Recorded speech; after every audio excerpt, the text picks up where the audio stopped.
কিরে, ভালো আছিস? জানিস তো, ধন্যবাদটা তোকে ঠিক জানিয়ে ওঠা হয়নি। ভাবছিস কিসের ধন্যবাদ? এই কলকাতা শহরকে ভালোবাসতে শিখিয়েছিলিস, তার ধন্যবাদ। তবে হ্যাঁ, শুনেছি তুই কলকাতা ছেড়েই চলে গেছিস, কিন্তু আমি তো ঘরের ছেলে। সুযোগ পেলে তাই ফিরে আসি আমার এই শহরে, আর বেরিয়ে পড়ি একা একা। কখনো যাদবপুর, কখনো শ্যামবাজার, আবার কখনো বা বইপাড়া।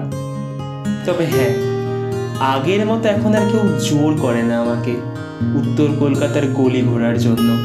তবে আগের মতো আমি এখনো কেত মেরে, পাঞ্জাবিটা পরে, গিটার কাঁধে নিয়ে মাঝে মাঝে যাই নন্দনের দিকে।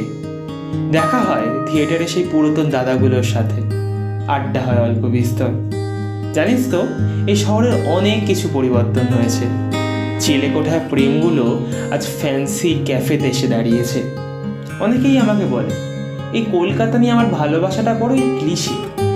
তাদের কি করে বোঝাবো যে শহর আমাকে ভালোবাসতে শিখিয়েছে, তাকে ভুলবো কিভাবে? এই শহর আজও শত ভালোবাসার ভাঙা গড়ার হিসেব রেখে দেয়। এই শহর আজও বেঁচে থাকে নিজের জৌলুসে। তাই ভয় পাস না, তুই ছেড়ে চলে গেলেও এই শহরে আমি আছি, আর আমার আছে এই ভালোবাসার শহর কলিকাতা।